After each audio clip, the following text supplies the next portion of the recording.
Hello friends, எல்லோரும் எப்படி இருக்கீங்க? நான் உங்கள் விஜி. இன்றைக்கி உங்களுக்கு நான் வந்து ஒரு அருமையான கொண்டக்கடலை கிரேவிங்க. இது வந்து குக்கரில் சட்டு சட்டுன்னு பண்ணிடலாம். இது ஒரு ஒன் பாட் ரெசிபி. நீங்கள் வந்து ஃபஸ்ட்டே வந்து இது வேக வைக்கணும், அப்புறமா குழம்பு பண்ணணும், இதெல்லாம் தேவையே இல்லை. டைரெக்டாக குக்கர்லவே நீங்கள் சோளே மசாலா எப்படி பண்ணுறதுன்னு நான் இன்றைக்கி உங்களுக்கு காட்ட போகிறேன். சூப்பரான ஒரு ரெசிபிங்க. இது ரொம்ப ரொம்ப ஈஸியாக செஞ்சிடலாம். அந்த கலர், அந்த கிரேவி திக்னஸ் இதெல்லாம் பாருங்கள், சூப்பராக இருக்கும். பூரிக்கு நல்லாயிருக்கும், அப்படியே இட்லி, தோசை இந்த மாதிரி ஐட்டம்ஸ்க்கு எல்லாம் கூட நல்லாயிருக்கும். முக்கியமாக இது வந்து ஈஸியாக செஞ்சிடலாம். ரொம்ப ஈஸியாக நம்மளுக்கு செஞ்சிட வேண்டிய ஒரு டிஷ்ஷு. சட்டுன்னு வீடியோக்குள்ளே போகலாம். ஃபஸ்ட் டைம் நீங்கள் சேனல் பார்க்குறீங்கன்னா கண்டிப்பாக சப்ஸ்கிரைப் பண்ணிக்கோங்க. கொண்டக்கடலை வந்து நான் நைட்டே ஊற வச்சுட்டேன். இது வந்து 8 மணி நேரமாவது ஊறினாதான் நம்மளுக்கு குக்கரில் பண்ணும்போது முன்னாடியே வேக வச்சு பண்ண மாட்டோம். நம்ம டைரெக்டாக பண்ணுறோனால நல்ல ஒரு 8 மணி நேரமாவது இது ஊற வைக்கணும். இப்போது ஒரு 2-3 தக்காளி நல்லா மிக்சியில் அரைச்சி கிரேவி மாதிரி பண்ணிவிட்டு இது எடுத்து வச்சுக்கோங்க. ஒரு 2-3 தக்காளி மிக்சியில் அரைச்சிட்டு அந்த தக்காளி பியூரே எடுத்துக்கோங்க. இப்போ குக்கர் சூடு பண்ணுங்கள். இதில் வந்து ஒரு 2 ஸ்பூன் எண்ணெய் விட்டுக்கோங்க. இதில் வந்து நம்ம ஹோல் கரம் மசாலா, பிரிஞ்சி இலை, பட்டை, காம்பு, அப்புறம் பிரியாணி இதுக்கு எல்லாமே போட்டுக்கோங்க. போட்டுட்டு இதில் வந்து நம்ம 1 ஸ்பூன் இஞ்சி பூண்டு விழுது எப்போவுமே வீட்டில் நீங்கள் செஞ்சுக்கோங்க. ரெடிமேடாக வாங்குறது அது அவ்வளோவா ஃப்ளேவர்ஃபுல்லாக இருக்காது. நான் வந்து எப்போவுமே வீட்டிலவே இஞ்சி பூண்டு பேஸ்ட்டு அப்பப்போ ஃப்ரெஷ்ஷாக அரைச்சி போடுவேன். அதனால தான் குழம்பு ரொம்ப ருசியாக இருக்கும். இப்போ நம்ம ஒரு வாட்டி இப்படி மிக்ஸ் பண்ணிடலாம். அதுக்கப்புறம் வெங்காயம், ஒரு 2 பெரிய வெங்காயம் நல்லா இந்த மாதிரி ரொம்ப சின்ன குட்டியாக இந்த மாதிரி கட் பண்ணிக்கோங்க. கட் பண்ணதுக்கப்புறம் இதில் போட்டுருங்க. ஒரு 2 பெரிய வெங்காயம் எடுத்திருக்கேன் நான். இப்போ நல்லா மிக்ஸ் பண்ணிக்கோங்க.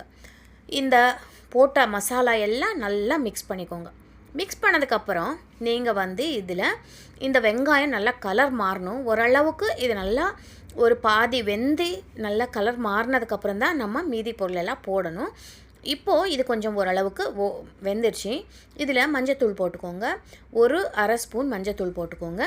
போட்டதுக்கப்புறம் இதில் வந்து நீங்கள் ஒரு 2 ஸ்பூன் தனியாத்தூள், அப்புறம் 1 ஸ்பூன் கரம் மசாலா. தனியாத்தூள் வந்து நம்ம 2 ஸ்பூன் போட்டுக்கலாம், ஏன்னா கொஞ்சம் கிரேவி திக்காக இருக்கிறதுக்கு நல்லாயிருக்கும். அப்புறம் கரம் மசாலா ஒரு அரை ஸ்பூன் போட்டால் போதும். கரம் மசாலாவும் போட்டுக்கலாம், இல்லைன்னா நம்ம நார்மலாக பிரியாணி மசாலா இருக்கும் இல்லையா, அது கூட போட்டுக்கலாம், நல்லதாக இருக்கும். இப்போது இது ஒரு அரை ஸ்பூன் கரம் மசாலாவும் போட்டுட்டு நல்லா மிக்ஸ் பண்ணிக்கோங்க.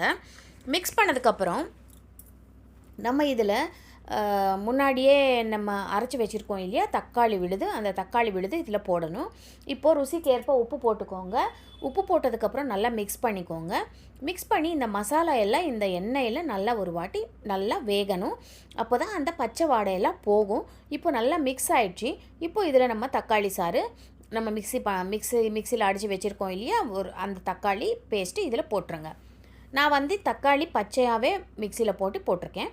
இப்போ இந்த மசாலாவில் இந்த தக்காளி நல்லா வேகணும். ஒரு 2-3 நிமிஷம் நல்லா மிக்ஸ் பண்ணிட்டே இது வந்து வேக வச்சுக்கோங்க.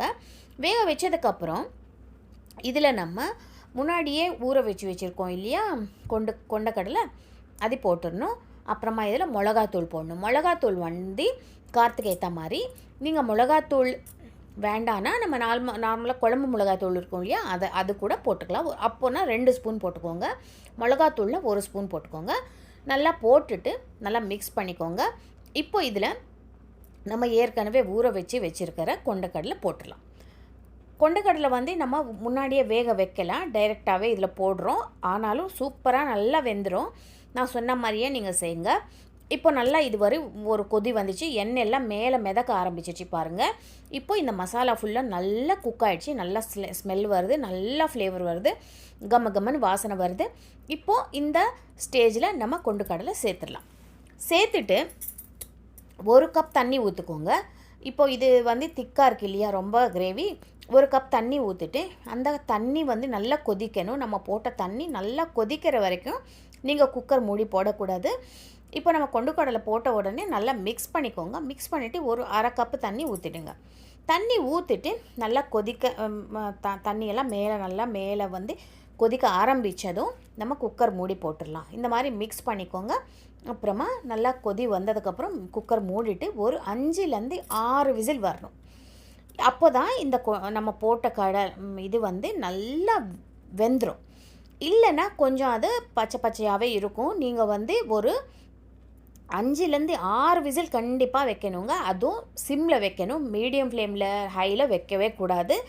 சிம்மில் வச்சுட்டு ஒரு 5லேருந்து 6 விசில் நல்லா வந்துடுச்சுன்னா இந்த குழம்பு கொண்டக்கடலை மசாலா ரெடி ஆகிடும். சூப்பராக வெந்துருச்சு பாருங்கள். உங்களுக்கு பார்த்தாலே தெரியும்.